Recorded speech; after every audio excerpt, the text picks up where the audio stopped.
Yes.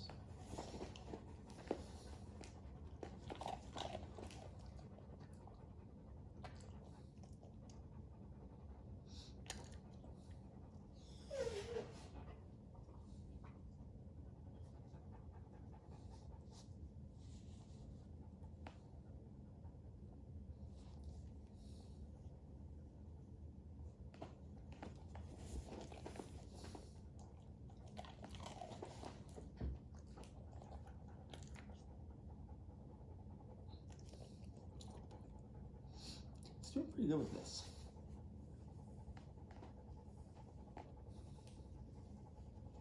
This would have been snarling for sure, you know, just 4 or 5 days ago. Lots of snarl. It would have been a bite probably, actually. Just a few days ago, most likely. So this is really good progress. I like that he's putting his head down and accepting it instead of kind of, you know, keeping stiff in that position, which is something that he used to do a lot, would just stay stiff and open his eyes really wide. I like that he's kind of head down. Good. Good. Yes. One thing I really do notice though is the nose is a very, it's a spot for him that I think he's trying to maybe even possibly protect in this situation. I don't know what his past situations have been. I know he's been to another trainer prior to coming to me that has been known to use some pretty heavy-handed methods, quite literally using the hand, down in the left bridge area. And, you know, I don't know if that's part of this or not, but it's certainly something that we have to consider. Good. A little bit of curling there. I mean, not really like, not snarling, but a little bit of lip tension. That's okay. We can be okay with that. I don't mind. That's really good stuff, though. Good job. Good job. Very good. And again, maybe, you know, maybe there is no history of any kind of past issues. Maybe it's just simply the dog doesn't like to be touched in those areas, and when it was a young age, or even, you know, who knows how old it was when it first did it, but it decided that snarling and then biting was a good option. Perhaps it snarled for the first little bit, people kept petting it and ignoring it, and then it finally bit, and that's when people pulled their hand away, and now it knows that biting is just an acceptable response to when the dog becomes uncomfortable. But instead we want to teach the dog that they can just relax and even submit to these situations. Good.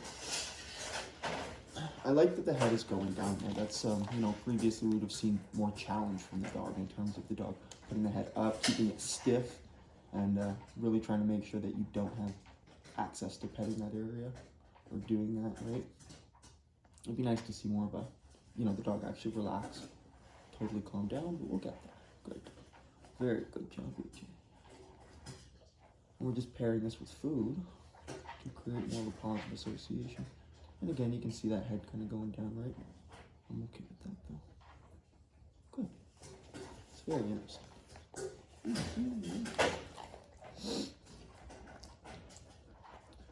I like this, though. This is pretty good.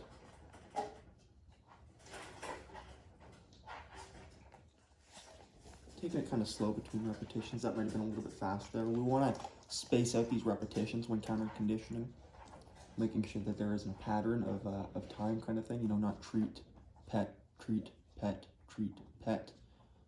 Pretty quickly the dog will just, you know, start to focus on the fact that the treat is coming and not so much the correlation between the pet because of that pattern. So it's nice to just split that up and try not to make too much of a consistent pattern, giving 15, 30 seconds or even more between repetitions of petting or whatever the exercise is that you're doing when counter conditioning can go a very long ways to make that correlation very, very strong. Good. And you don't necessarily need to use a marker word in this situation because it's really the petting that is correlating here with the food arriving. So good.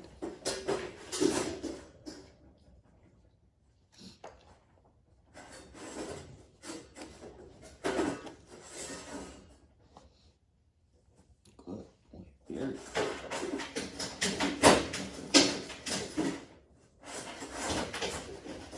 I'm not concerned with pushing that nose. Hey, Greed, what are you doing over there? You crazy guy. I'm not concerned with pushing that nose or anything like that right now. We'll maybe work on handling that a touch, but even then it's one of those things where it's like, don't touch his nose, right? Again, though, it's one of those aspects. Somebody asked me in the comments the other day of like, if the crate is supposed to be a safe place, why are you handling him in there? And it's like, a dog needs to be able to tolerate being handled without the fear of them biting you, just because you're trying to take off their leash or, you know, check something while they're in their crate. It's just not an option that we can really accept, right? So we got to make sure that we're doing our best to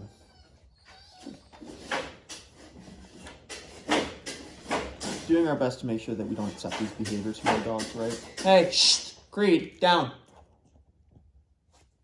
Shh. Good, thank you. He's a little crazy, hey? I'm gonna do 1 or 2 more reps of this, and then that's kind of gonna be it probably for this exercise. But I'm pretty happy how this is going right now. I like that he's moving his head away. He's actually bending his head down quite a bit less, so that's actually very nice. I like the eyes. The eyes are looking much better. Everything's looking much better with him. He's a lot more relaxed. He's not like shaking. Previously, you could actually hear that floor pan shaking within the crate, so I'm happy with where we're going with this. And he's gonna be here for some extra time, so we got lots of time to work on this, buddy. Good stuff.